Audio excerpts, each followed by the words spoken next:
kayaknya ngajar anak sekarang, sumpah men, dia bilang kayak begitu. Adalah ya.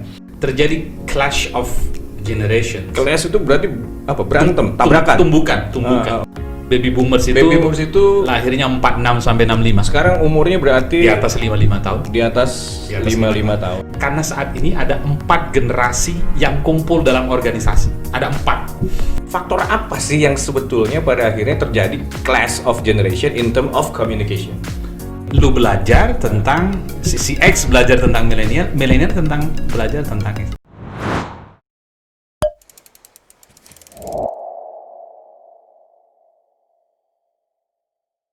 Halo teman-teman semua, selamat datang di MSco Channel bersama saya Irfan Haryanto. Nah, kali ini kita mau ngobrol bareng bersama CEO sekaligus founder dari MSco Learning Partner, yaitu adalah Mo Subagio, yang banyak orang menyebutnya adalah Cak Bagio.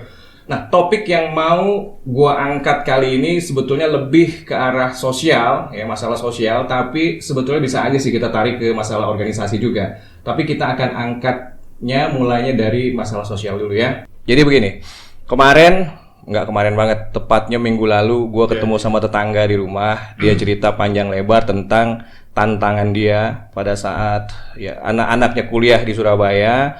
Kemudian dia WhatsApp panjang lebar, kemudian dia berharap supaya ya hati-hati atau ya tetap menjaga kesehatan dan seterusnya. Panjang lebar dia ngoceh melalui WhatsApp dan jawabannya cuman oke, gitu doang. Dan kemudian dia bilang ke gue, kenapa bocah sekarang kayak begini ya? Gitu, kira-kira gitu. Nah, menurut pendapat lu, mulai dari situ dulu ya.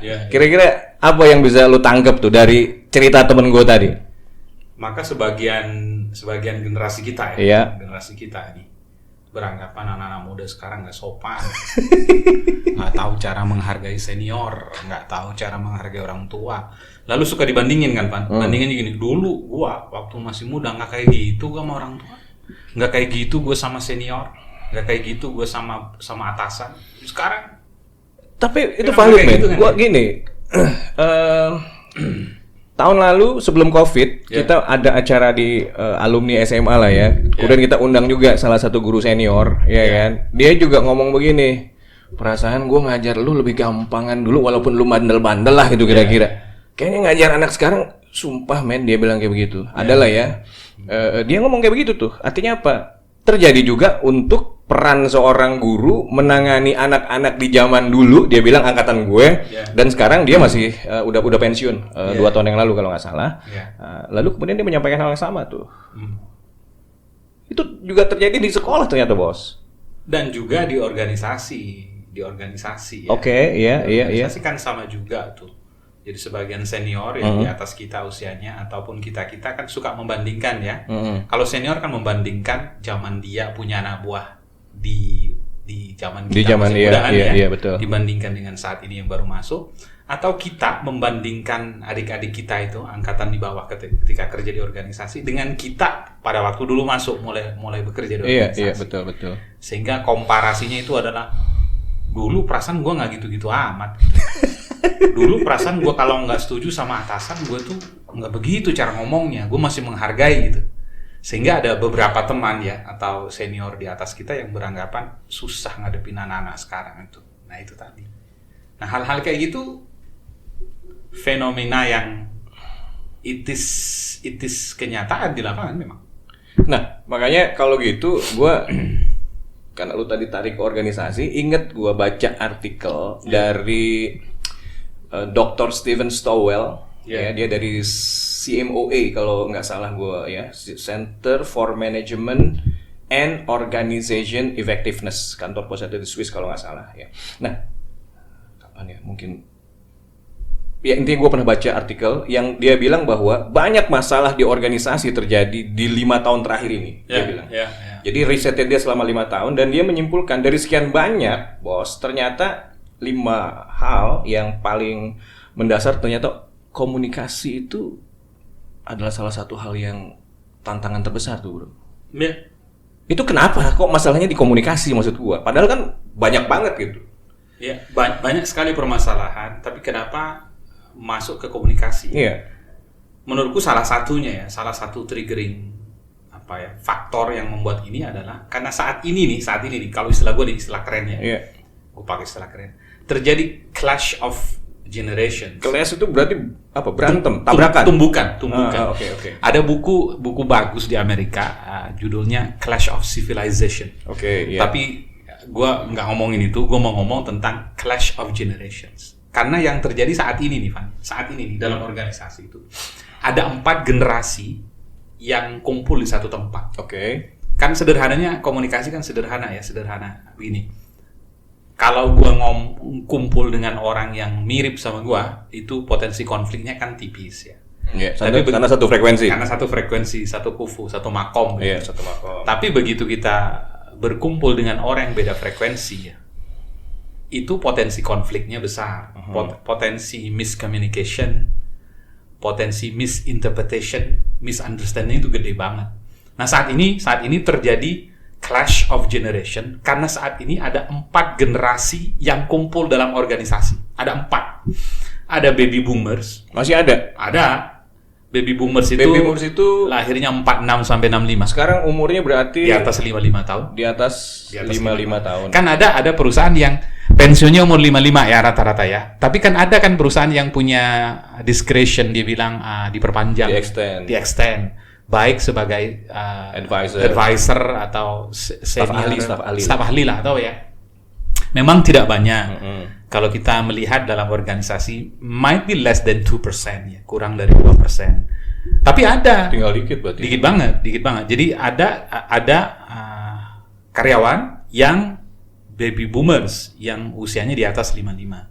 Kemudian generasinya lo ya, bukan gue ya, generasinya lo. Yaitu yang lahir tahun 66 sampai 80. Ini sekarang usianya sekitar 25 sampai 40 ya. Nah, ini sekarang sekitar di Indonesia nih data kalau kita merujuk ke data itu sekitar 35%. Namanya apa? Generasi X ya. Okay. X generation. X generation adalah generasi yang lahir tahun 66 sampai 80. Nah, sekarang itu majority yang ada di organisasi itu penguasanya itu ya, adalah generasi yang lahir tahun 81 sampai 96. Ini yang kita sebut generasi Y, generasi Y. Kata lainnya generasi milenial. Nah, ini penguasa saat ini nih. Dalam artian secara kuantitas ya. Mereka itu secara riset kalau kita lihat di Indonesia, di hampir semua organisasi itu di angka sekitar 60%. Bahkan beberapa perusahaan, klien kita nih, sampai dengan 68%. Tapi relatif di angka 60%. 60% itu generasi yang lahir tahun 81 sampai dengan 96. Range usianya berarti 25-40 awal ya. 25-40 awal. Lalu generasi keempat yang lahir sekitar 97 ke sini. Yeah. Yang lulus kuliah itu ya, yang mungkin ada lulus lebih cepat 21, 22, 23. Jadi di bawah 25. Ya, sekarang ada yang udah mulai. Ada jadi baru lulus kuliah, masuk. Nah, ini yang disebut generasi Z. Generasi Z ini banyak sekali. Ada yang nyebutnya generasi Z, ada yang nyebutnya Nexter. Ini sekedar gue cerita aja biar kaya. Z, gitu. Nexter, terus disebut juga Centennial. Centennial, disebut juga Post Millennial. Disebut juga Homeland Generation. Pusing nggak tuh? Ada 5 ya.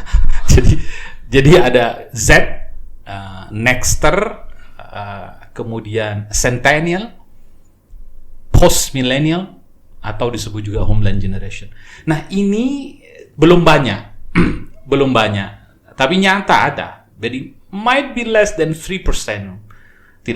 Belum sampai ke 5% karena baru-baru lulus ya, terus kerja. Gua langsung masuk ke angka riset yang tadi lu bilang tadi tuh. Menarik. Kenapa? Karena majority population by generation tadi itu adalah 68 bahkan persen. Well, average 60%. Average. Okay. Ada beberapa yang sampai 65-68. Berarti kalau gue tidak berusaha untuk menyimpulkan apa yang disampaikan sama riset si Stephen Stowell tadi, kemudian apa juga yang disampaikan sama tetangga gue itu, bro. Iya. Yeah. Berarti itu adalah gue bukan mau mencari yang salah. Kira-kira ini faktor apa sih yang sebetulnya pada akhirnya terjadi clash of generation in term of communication? kan untuk menjawab itu ya kita harus tahu dulu generasi itu apa. Nah, Apa oke, sih generasi oke, itu? oke. Kenapa? Zaman lu sama gua kita mudaan dulu, zaman kita baru masuk kerja. Oke, lah ya. berarti lu udah mengakui lu sama gua berarti. Iya, kita akui ya. Jadi zaman kita mudaan, baru lulus kuliah masuk kerja. Itu kan jarang kita dengar kita itu beda generasi. Enggak istilah Jarang, itu jarang. tidak populer. Kita sama baby boom kayaknya Barusan damai aja. ya. Iya. Kenapa barusan aja? Karena istilah generasi itu jadi populer ketika ada buku di Amerika judulnya Generations. Sekitar tahun 91 sebenarnya dia terbit buku itu. Tapi kemudian booming 2000-an lah, booming banget buku itu. Nah, gara-gara itu lalu semua orang merujuk ke situ, lalu muncul istilah generasi. Generasi itu apa sih? Generasi itu, aku pakai definisi dulu ya, biar teman-teman juga bisa mengikuti diskusi ini. Supaya begini, satu terminologi itu, di kepala orang bisa beda-beda definisinya. Ketika definisimu beda dengan aku, maka visual gambar yang muncul pun beda. Maka harus didefinisikan dulu. Jadi generasi itu adalah sekumpulan orang yang lahir di periode berdekatan. Secara teori yang dimaksud periode berdekatan itu sekitar ya, tidak harus sama, 20 tahun. Itu satu generasi. Yang mengalami historical event or events saat mereka kecil. Iya. Mengalami historical event atau events jamak yang sama. Akibatnya apa? Mereka memiliki 3 jenis kemiripan. Akhirnya nih, kumpulan orang nih, lahir di periode berdekatan sekitar 20 tahun, mengalami historical event atau events yang sama waktu kecil. Akibatnya apa? Akibatnya mereka akhirnya memiliki pola pikir, sifat dan perilaku yang mirip. Oke. Tidak sama ya, mirip. Mirip. Pola pikirnya relatively mirip seperti itu, sifatnya dan perilakunya. Lalu itu di cluster tuh, sama si Strauss sama Howie yang bikin buku itu di cluster. Tapi ingat, cluster itu dibuat merujuk terhadap sosiologinya Amerika, melihat masyarakat Amerika saat itu. Karena risetnya di sana. Yeah. Buku itu risetnya di Amerika. Lalu muncullah generasi baby boomers dipotong tahun itu karena masa kecilnya mereka mengalami historical event yang sama. Gua kasih contoh dulu nih. Kenapa disebut baby boomers? Karena Amerika menang Perang Dunia Kedua kan. Yeah. Banyak tentara balik pulang ke Amerika dalam kondisi rindu berat sama pacar atau sama istrinya. Waktu itu belum ada kontrasepsi, kondom, nggak ada KB ya? Nggak ada KB lah. Kalaupun ada terbatas kali ya. Sehingga terjadilah ledakan bayi. Maka generasi yang lahir ini adalah sama mereka masa kecilnya apa? Generasi yang menang perang. Yeah. Dan belum ada alat kontrasepsi. Akhirnya terjadi ledakan bayi di Amerika. Nah, disebutlah generasi baby boom. Orangnya disebut baby boomer. Artinya generasi ledakan bayi. Tapi kayaknya relevan juga baby boom yang terjadi di Amerika itu juga kan di zaman itu, di tahun itu kan hampir sebagian besar dunia juga kan perang juga sebenarnya, Bos. Ya, makanya disebut perang dunia ya. Iya kan? Karena artinya hampir di seluruh dunia. Kurang lebih pun dimanapun ya, mau di Amerika. Walaupun risetnya di Amerika. Tapi itu kan juga relevan kalau terjadi juga di Asia kan? Garis batas di tahun itu it can be relevant. Iya kan? Tapi kalau disimpulkan bahwasannya sifat-sifatnya sama di tiap negara pasti enggak dong. Contohnya Amerika itu menang perang, generasi yang lahir di saat euforia kemenangan. Iya. Sedangkan Jerman kalah perang. Generasi yang lahir dalam kekalahan itu apa sama? Kan enggak dong. Pasti beda. Generasi yang berjuang memenangkan perang dengan generasi yang diberi kemerdekaan. Itu kan beda dong. Pasti. Generasi yang lahir tuh beda dong. Nah, jadi bisa jadi gue pikir gue setuju tuh bahwa garis demarkatifnya, garis batas di angka di tahun 45 itu it is relevant to almost every countries in the world, every nations. Tapi kalau apakah sifat-sifat orang yang lahir, anak-anak yang lahir pada waktu itu akan sama? Maybe different. Kenapa? Karena beda dong. Psychologically events di masing beda-beda. Ada yang sama selesai perang, iya, tapi kan kan? Ya ada yang menang, ada yang kalah. Iya. Ada yang mendapatkan kemerdekaan dengan perjuangan macam kita. Ada negara-negara yang diberi kemerdekaan. Iya. Itu pasti beda dong. Betul. Psikologinya beda dong. Nah gitu. Oke, nah makanya kan kalau melihat lah ya. Makanya kan sekarang gini. Pertanyaan gue kan lebih kepada ini kan situasi yang disampaikan oleh Stephen Stowell tadi, berarti gue menyimpulkan, ya kan, bahwa komunikasi itu adalah menjadi isu hari ini nih di organisasi kan. dikarenakan kalau lu bilang tadi ada karena adanya clash of generation. Clash of generation. Bukan kelas ya, tapi clash. Clash, oke. CLASH jadi clash. Bukan. Clash of generations. Nah, sehingga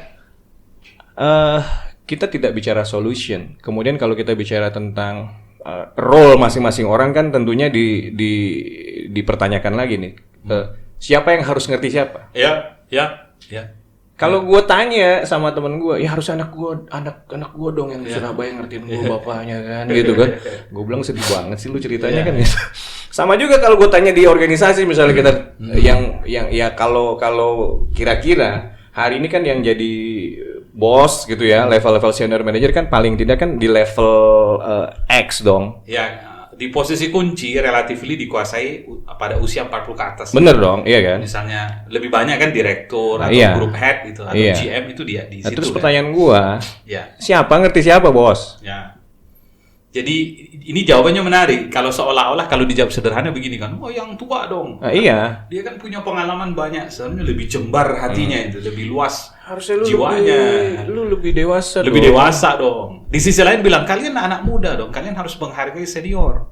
Tapi kan bapak harus ngayomin saya dong Pak. Itu yang benar ya. Gue jawab logika ya.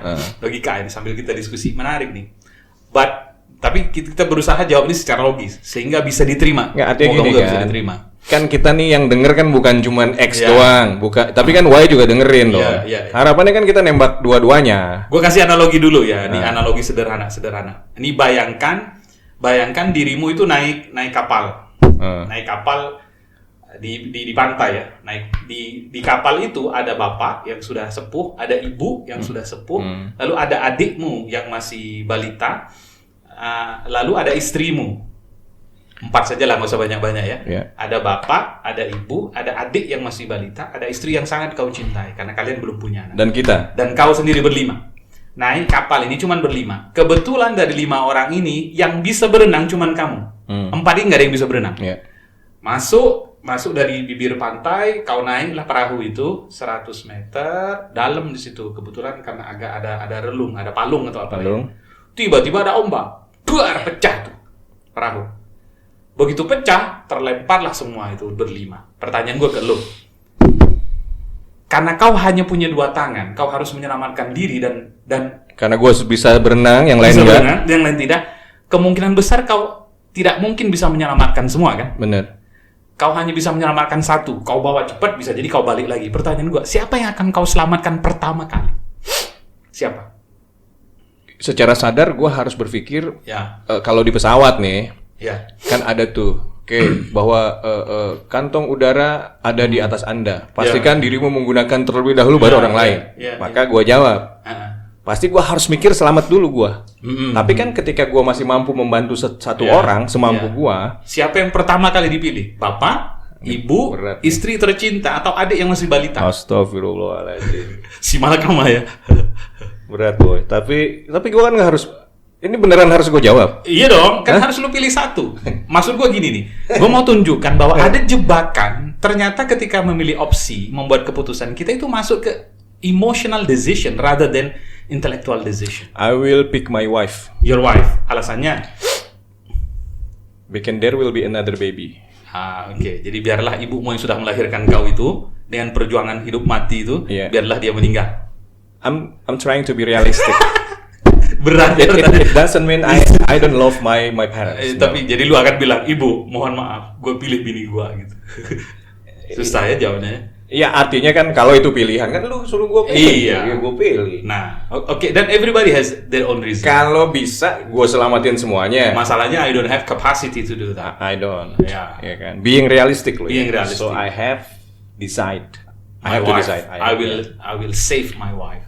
I can understand your choice with the reasons that you provide. Some of our friends pilih adik, pilih ibu, you don't agree with me. pilih anak. I'm sorry, pilih baby, pilih bapak. Iya, atau adik gue. Atau adik, dan semua punya alasan. Misalnya pilih bapak karena dialah yang sudah membiayai kami semua sampai kami bisa hidup besar seperti ini. Ini kayaknya ada yang bilang lu kayaknya si Irfan takut istri ini. Give a damn with that. Tapi itu gue coba. Maybe that's not a prediction, but maybe that is the truth. Oke. Jadi, nah sekarang gue mau share bagaimana kita menjawab ini secara logis? Sederhana jawabannya. Enggak, kalau gue tanya ke lu gimana? Lah makanya begitu lu di perahu berlima dan kau bisa menyelamatkan diri karena kau bisa berenang dan kau bisa hanya milih satu di awal untuk kau selamatkan. Mungkin kau akan balik lagi menyelamatkan yang lain karena kau tak mungkin bawa dua. Siapa yang kau pilih? Yang terdekat sama dirimu lah. Begitu ombak menghantam ini kan tercerai berai. Oke, berarti kata kunci adalah jarak. Yang terdekat sama gua, kalau di dekat gua bini gua atau ibu gua atau bapak gua kan nggak mungkin gua bilang, "Mak, sorry mak, gua mau jalan bini gua sama." Siapapun itu kan berarti isunya adalah kan di jarak dong. Exactly. Jarak raihan kan, betul? Yes. Di kemampuan terdekat gua kan gitu. Iya. Gitu, ya. Itu maksud gua, itu yang gua maksud logical answer-nya di situ. Sama dengan gua merujuk ke pertanyaan lu tadi. Siapa ini yang harus menyesuaikan? Atasan menyesuaikan dengan bawahan atau bawahan menyesuaikan berusaha memahami atasan? Senior ke junior atau junior ke senior? Generasi X ke generasi milenial atau sebaliknya? Sederhana, siapa yang harus menyesuaikan? Yang punya ilmu, yang paham teori ini. Kalau dia nggak ngerti mau menyesuaikan gimana? Wong dia nggak tahu kok. Oh ternyata generasi X itu beda sama milenial. Yang ada dia menyalahkan orang saja. Itulah kenapa harus diedukasi semua. Kalau diedukasi semua, antara generasi X diedukasi, Pak, milenial tuh begini loh, sifat-sifat mereka begini loh, kau harus pahami mereka. Mereka juga diedukasi. Ketika dua ilmu itu sama-sama nyambung, mereka akan bergerak sampai di tengah. Saling berarti ya? Saling. Bagaimana bisa saling? Kalau yang tahu cuma senior, juniornya nggak tahu ilmunya. Makanya itu Van, kalau istilah gua, lu ingat nggak film Spider-Man itu? Pada waktu,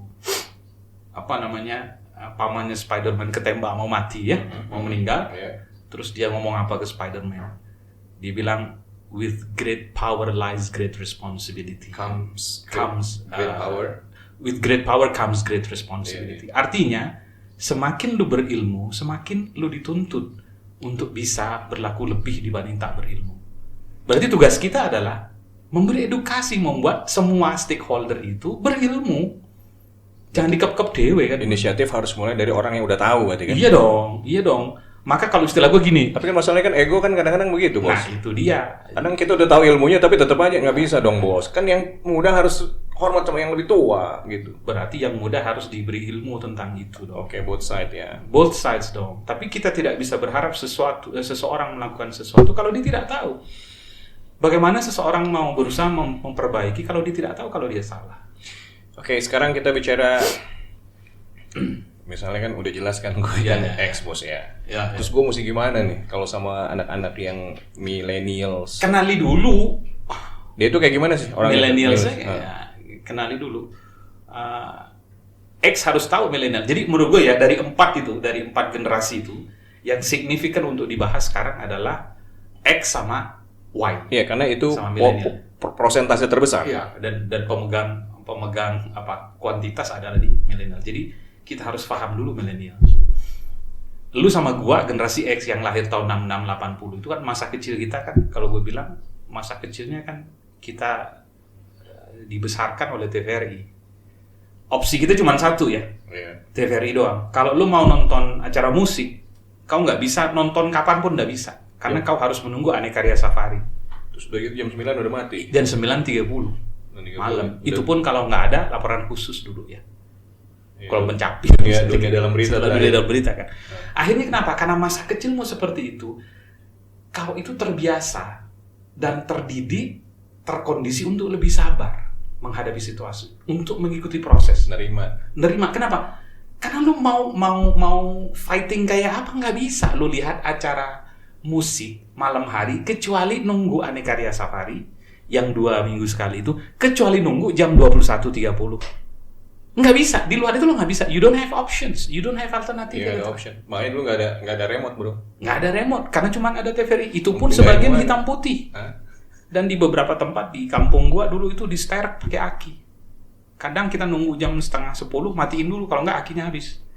Luxury banget ya. Ya, you and me adalah generasi yang sejak kecil kita terbiasa untuk sabar gitu, melewati proses.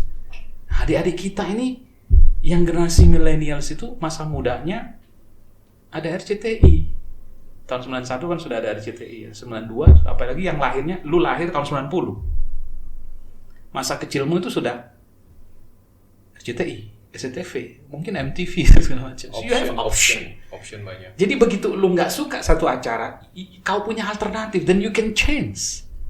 Nggak suka lagi, change. Bahkan apa yang terjadi? Yang terjadi orang tua itu biar nggak tengkar, anaknya apa? Anaknya di kamarnya yang lebih tua sama yang muda, TV-nya beda. Lalu apa yang terjadi? Tidak terbiasa. Komunikasi. Iya, mempengaruhi orang untuk sabar bersama-sama, menikmati momen berdua. Karena asik di ini sendiri-sendiri. Jadi triggering utama kenapa X sama Y itu jadi berbeda, kan tadi definisinya karena historical event ya. Salah satunya kalau di Indonesia bisa jadi adalah asupan informasi. Kita itu tidak punya opsi. Cuman itu aja. Kita X. Ya kita X nih ya. Tapi teman-teman adik-adik kita yang milenial udah beda. Apalagi yang generasi Z. Generasi Z. YouTube.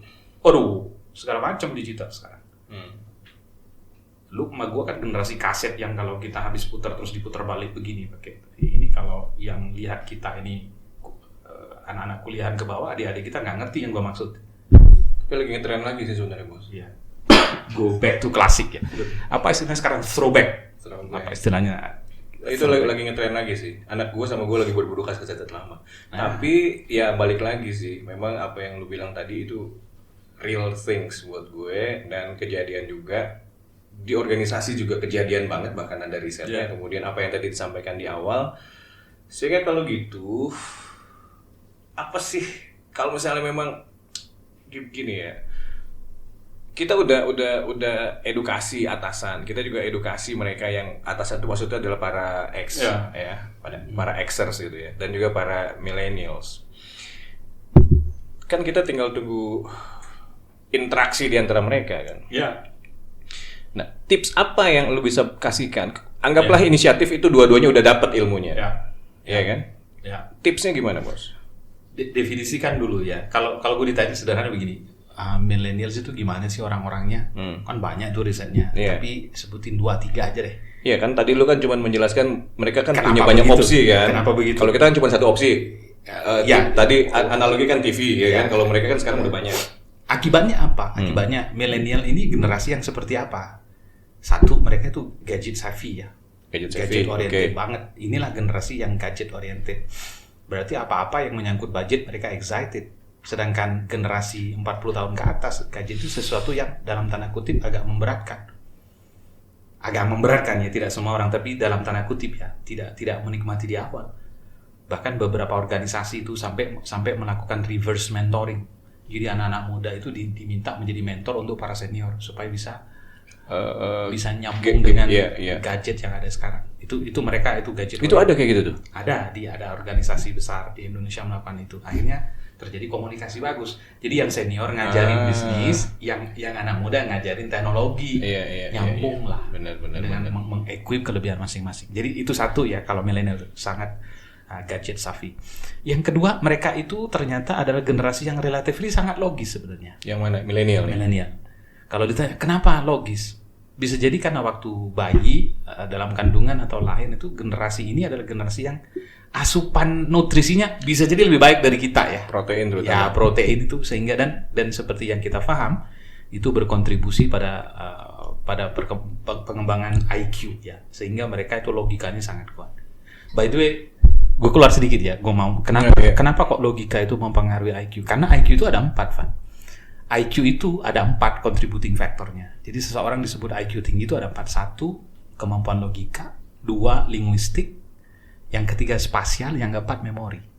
Jadi IQ tinggi itu artinya 4 ini nih. Jadi logika, kemudian linguistik, spasial sama memori. Nah ini IQ. Itu tuh kenapa? Karena asupan nutrisinya bisa jadi lebih baik. Kalau istilah gue gini, karena gue orang kampung ya, yang namanya makan daging waktu kita kecil itu kan nunggu Idul Fitri Idul Adha ya, atau Maulud Nabi gitu.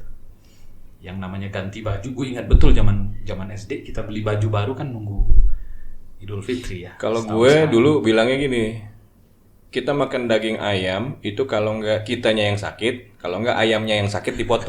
Bisa gitu jadi kira-kira. gitu. Iya kan? Karena sakit orang tua tanya mau makan apa. Iya kan? Karena kita yang menunjukkan rasa perhatian kan. Itulah kenapa beda ya dulu sama sekarang. Kalau zaman kita dulu itu adalah banyak itu saudara-saudara sakit itu karena kurang gizi.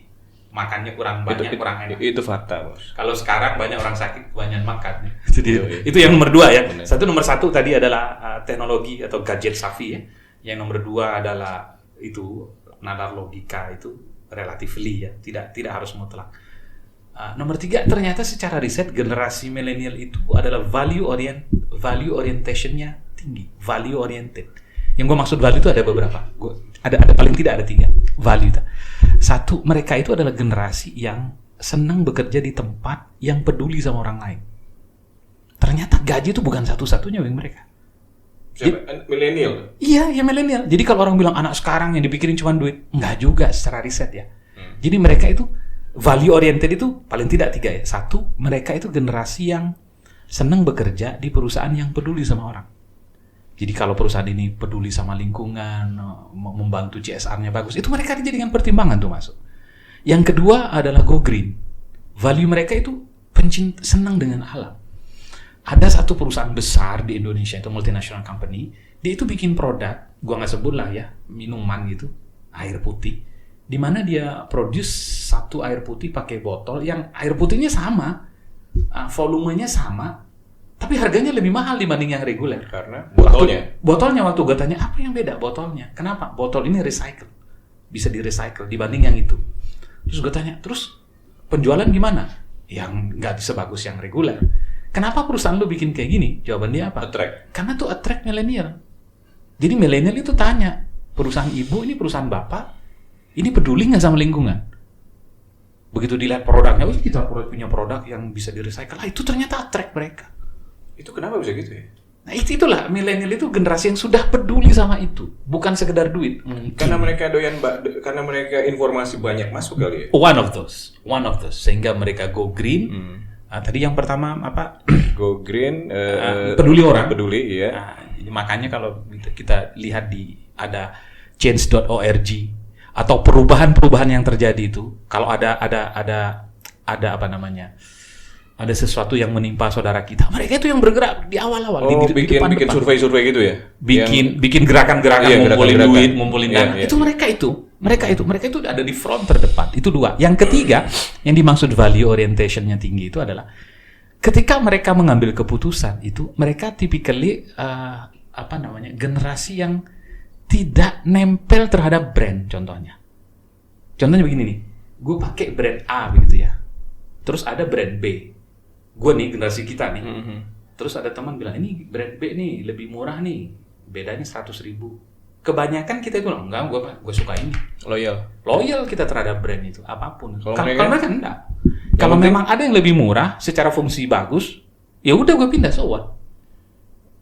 So they don't have that kind of loyalty to the brand, to your organization. Itu bagus gak sih kalau kita bicara tentang kalau dia kerja di organisasi? Bagus, karena organisasi kita jadi kompetitif untuk menarik mereka. Jadi kita tidak terjebak pada keberhasilan masa lalu. Enggak, arti kan kalau misalnya secara begitu perilakunya dia, tiba-tiba dia di sana ada yang lebih menarik, kemudian dia cabut mereka. Ada satu riset di salah satu artikel di Harvard Business Review itu. Berat dong, turnover bakal tinggi dong. Mereka di usia 35 itu, mereka sudah pindah 4-6 kali perusahaan. Dalam waktu? Di usia 35. Jadi baru 11 tahun kerja lah ya. Sedangkan sebagian kita itu kan relatively enggak, paling 2-3 gitu ya, zaman kita dulu ya. Mungkin bapak-bapak kita dulu dari awal masuk sampai pensiun. Sampai gue bilang generasi bapak-bapak kita kalau kerja di satu perusahaan itu sampai pensiun di situ. Sampai mungkin nanti di akhirat masih di situ. Jadi nggak kemana-mana, dia udah fokus aja di situ.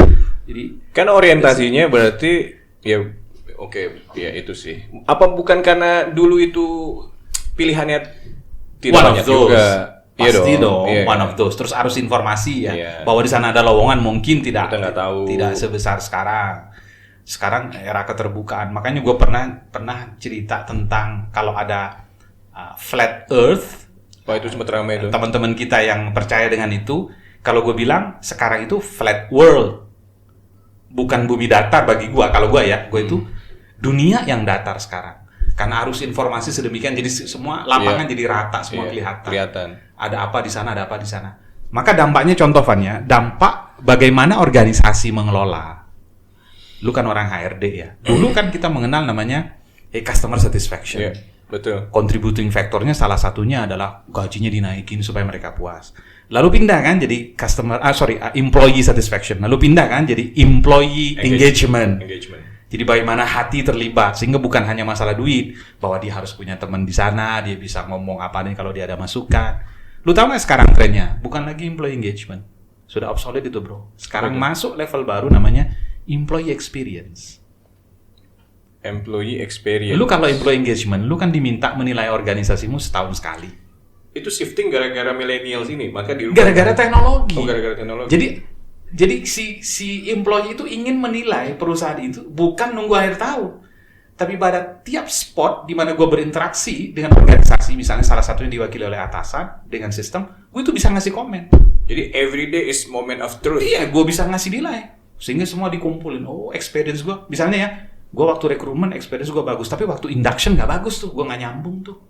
Belum lagi udah 3 bulan dihitung bener sama dia tuh. Iya, makanya salah satu organisasi buka itu sampai open setiap hari. Belum semua di Indonesia, hanya organisasi yang sudah sadar. Kalau employee experience itu ada sebuah sistem atau alat organisasi, kan menurut gua bagus. Itu bagus banget. Bagus. Supaya setiap hari organisasi aware seberapa karyawan menilai kan experience-nya dia dari day, week, month gitu kan, quarter dan seterusnya kan. Jadi kan jangan sampai dia turun telat ngangkat ya di belakang gitu kan. Itu yang kita sebut real time measurement. Jadi pengukuran itu real time. Kalau sekarang ada masalah misalnya ini. Waktu diundang training ternyata undangannya nggak jelas. Langsung di komen.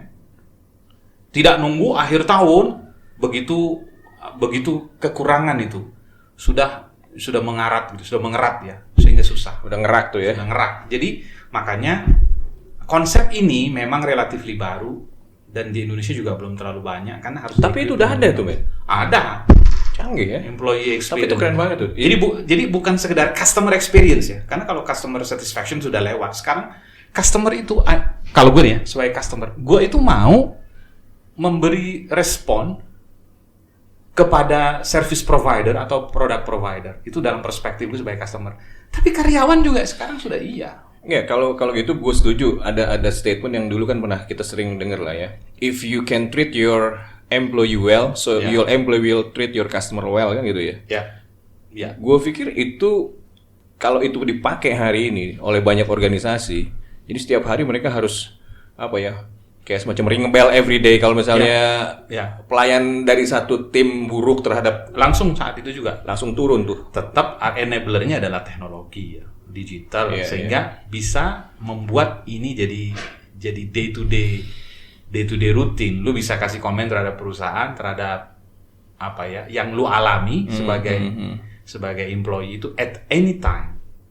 Data itu jadi tidak lagging, tidak lewat. Iya, terlalu jauh ya. Jadi kalau aku balik lagi ya, jadi banyak sekali. Tapi kalau kita perhatikan 3 itu saja ya, millennial itu in 3 words apa? Dia gadget savvy, teknologi savvy ya. Mereka senang apa pakai ginian tuh. Lebih senang menggunakan teknologi dalam interaksi, dalam komunikasi, so on and so forth. Dan mereka updated with that. Yang kedua, sebenarnya mereka is a logic. Maksudnya gini, contohnya gini. Zaman lu sama gua masih mudaan. Kita sekarang kan 23 tahun ya. Cuman kita masih muda. Maksudnya ketuaan sekarang. Kita itu, kalau bos kita ngomong, atasan kita ngomong, kita kan dengerin, faham, lakukan. I listen, I understand, I make sure I understand, and then I will do. Millennial tuh enggak. Apa gimana kalau mereka? Gue dengar, I listen, I challenge. Logik apa enggak? Iya. Logik enggak nih? Kalau enggak gue ngomong, Pak, saya enggak setuju. Itu kejadian, men. Kejadian, bro. Kemarin bilang anak-anak sekarang bahasanya anak sekarang kurang ngajar, bro. Maksud gue ada temen gue lah. Karena persepsinya begini. Zaman lu sama gua sekali lagi, persepsinya adalah anak buah yang baik adalah kalau kita ngomong atasan, lu diem, dengerin, kerjain. Gini, kemarin kejadian. Gue ketemu sama adalah temen ya. Dia satu level di bawah direksi. Kemudian dia punya manajer di bawahnya kan. Ya. Ini kenyataan, baru kemarin kejadiannya. Dia bilang, ini talent anak. Mau dikirim ke luar kota, mau dipindahin dah. Ya. Intinya tour of duty lah, supaya Ya, dia cross Expose, exposure, dia ya. terexpose. Lu tahu nggak jawabannya apa? Ini milenial sih bocah nih. Nggak Pak, saya di sini aja. Jadi apa? Dia bilang, kacau nih bocah. Padahal kita mau bikin dia jadi keren supaya dia tahu banyak hal. Tapi dia prefer di satu tempat itu. So if you don't provide logical specific reasoning ke mereka, Itu di situ nggak maksud dapet. gua. Nggak Kayaknya dapet. cuma ngejelasin bahwa lu dipindahin ke sana tanpa alasan logis di belakangnya yang dia bisa terima. Nah, itu catatan tuh berarti tuh. Karena gini, zaman lu sama gua, kalau organisasi memindah kita ke tempat lain atau apa, kita ya terima. Samina wa atona. Sami nama atau nah saya dengar, saya lakukan, saya patuh. Tapi milenial enggak, they will ask you question. Nah, ketika mereka bertanya, itu tone-nya kan beda-beda ya. Ada yang tanya naturally mereka soft tanyanya. Ada yang tanyanya rada ngegas misalnya. Nah, si atasan enggak siap itu. Lalu dia bilang, "Maksud kamu apa? Kamu nggak setuju? Kamu menantang saya?" Nggak ada tantang-menantang ini, bro. Ini masalah caramu men-treat milenial itu, you have to provide logic reasoning behind. Kalau nggak terima mereka itu. Iya, oke. Nah, beda. Kalau kita kan enggak, relatively lo ya, relatively kita akan ada keputusan perusahaan. Misalnya lu sama bini lu cerita, ini ada keputusan perusahaan baru terima suratnya hari ini dan tadi dipanggil sama bos. Jadi bulan depan kita dipindah ke Surabaya. Ngomong ke sama bini lu bilang, "Ya udah, kalau gitu apa yang perlu gue siapin nih?" So you go to the action plan. Iya. Milenial enggak. Kenapa ke Surabaya, Pak? Terus kenapa gue? Kenapa saya? Kenapa nggak ke Jogja? Kenapa saya nggak bisa milih? Dia bukan bilang gue dapat apa ya? Enggak ya? Kenapanya dulu? Kalau alasanmu bisa aku terima. Enggak, kalau angkatan kita udah dapat berapa dulu, Bro? Kalau model kita dipindah ke perusahaan lain kan ada duit pindah segala macem. Iya, itu ada. Malah beberapa teman itu senang semakin dipindah karena duit pindahnya itu gede dibilang. Iya. Buat tabungan. Betul. Jadi beda. Struktur berpikirnya beda. Itu yang menimbulkan clash itu tadi. Tumbukan itu tadi. Artinya kan ke depan malah tambah seru dong. Kenapa? Karena Centennial sudah mulai makin banyak juga masuk. Makin banyak. Ada riset nggak terbaru tentang Centennial nih? Sampai sekarang itu masih Van, itu masih tidak ada definite answer. Kalau milenial itu relatively sudah ya. Gue kasih contoh satu lah dalam metode kerja. Generasi kita itu, generasi X itu nyaman dengan bekerja dengan fixed time. Misalnya masuk jam 9 sampai jam 5 atau di beberapa perusahaan masuk jam 8 pulang jam 4. Itu nyaman mereka. Nah, milenial agak beda. Milenial tuh maunya agak bebas di waktu. Misalnya gini, gue mau masuk jam 8 pulang jam 4. Tapi besok gue mau masuk jam 10 pulangnya jam 6 gitu. Sekarang banyak tuh. Ada beberapa perusahaan yang berbasis teknologi begitu. Atau gini, lusa kayaknya gue ada cara pagi gue ada ketemu sama orang, gue mau masuk kerja jam 12, pulangnya jam 8 malam. Itu sejak 2 tahun yang lalu. Sudah ada begitu. Udah ada. Mereka itu ya bisa dibilang kayak semacam shift sih. Cuman kalau shift itu kan kayak pabrikan banget. Itu kalau di pabrik ya. Iya. Ini bahkan perusahaan non pabrik pun mereka mau begitu. Iya. Yang ajaib adalah Centennial atau generasi Z atau Nexter atau post millennial. By riset mereka itu tidak suka begitu. Mereka maunya, "Bapak butuh apa dari saya?" Ngerjainnya terserah saya. Saya mau sambil liburan di Bali kayak nggak masalah dong. Yang penting Bapak butuh apa, kasih tahu saya kerjain, nanti saya kirim. Setting clear expectation di depan. Iya. Harus masuk kantor? Ya enggak lah Pak. Saya mau liburan ke Bali. Tapi masalah bagaimana saya ngerjainnya, leave it to me. Iya, karena That's Centennial. kalau dia bilang, lalu kita sudah berkomunikasi kan ada handphone. Dia pasti akan. Mereka bukan hanya gadget oriented, gadget freak bro.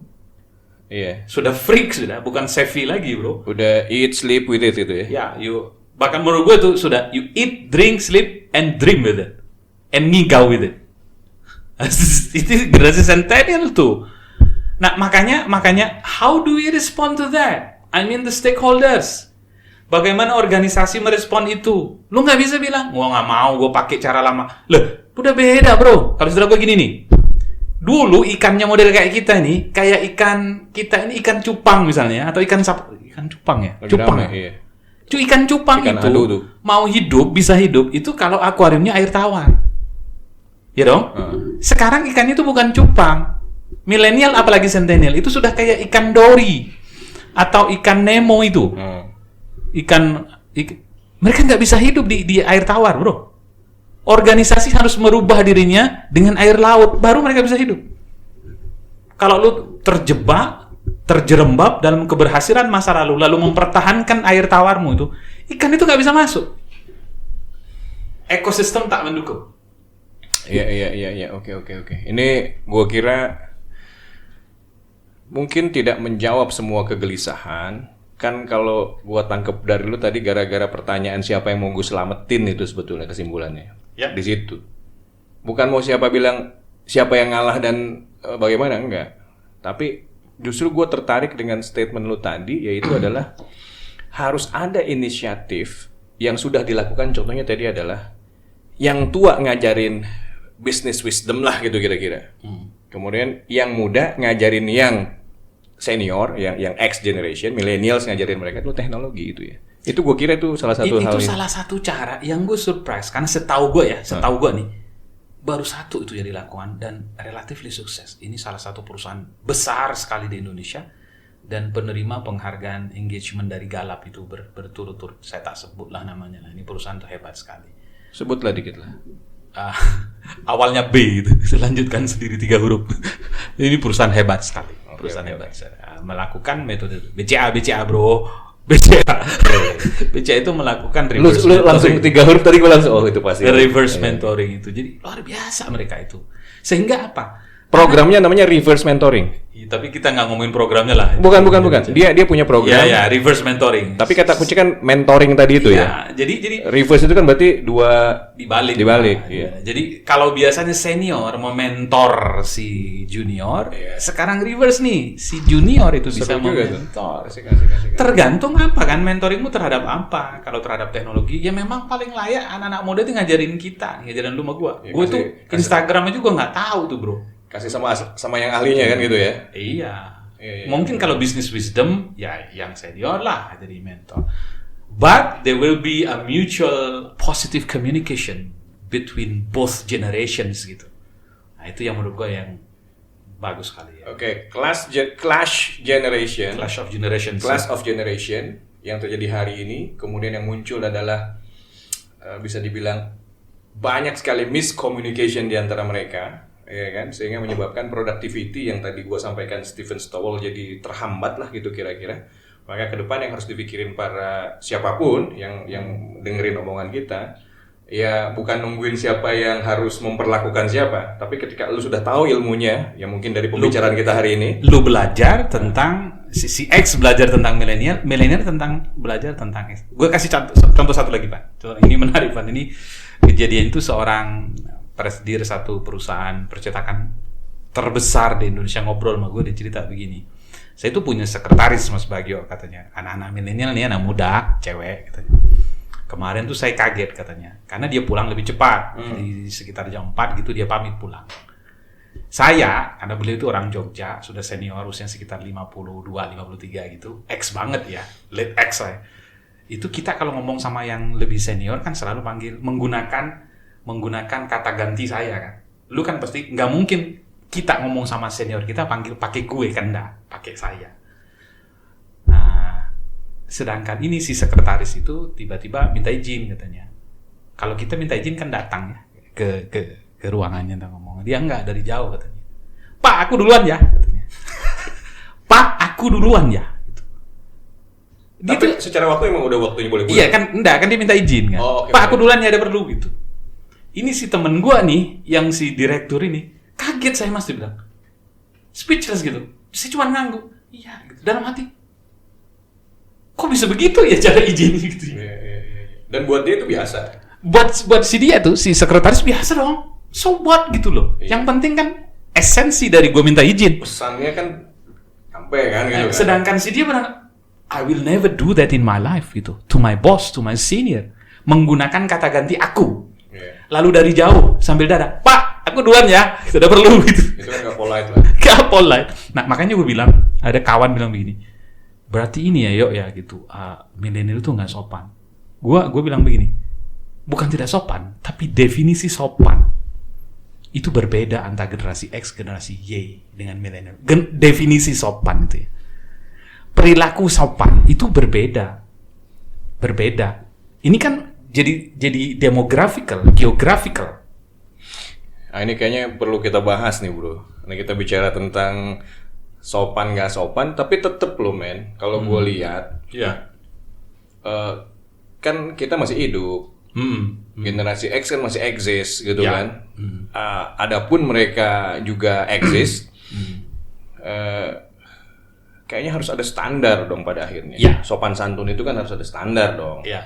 Artinya kan di situ bumi dipijak, katanya kan di situ Di situ, langit ya. dijunjung Yoi, gitu kan. yoi. Nah makanya memang untuk kasus yang tadi mungkin pengecualian lah ya. Iya. Tapi seru men untuk kita bahas nih men di lain kesempatan gue kira gitu. Iya. Oke ya, jadi thank you bro. Jadi gini teman-teman, ini hal yang menarik dari cerita sederhana temen gue curhat masalah anaknya, lalu kita menyimpulkan oh ternyata ada clash of generation, betul ya? Ya. Clash of generation, dan itu memunculkan banyak sekali miscommunication di antara antar lintas generasi tadi. Ya. Jadi itu saja yang bisa kita bahas hari ini. Mudah-mudahan di waktu yang ya tidak terlalu banyak, tapi ada pesan yang teman-teman bisa tangkap, dan ya kita nggak boleh nunggu. Kalau kita udah tahu ilmunya ya kita praktekin lah kira-kira gitu. Ya. Thank you bro. Oke.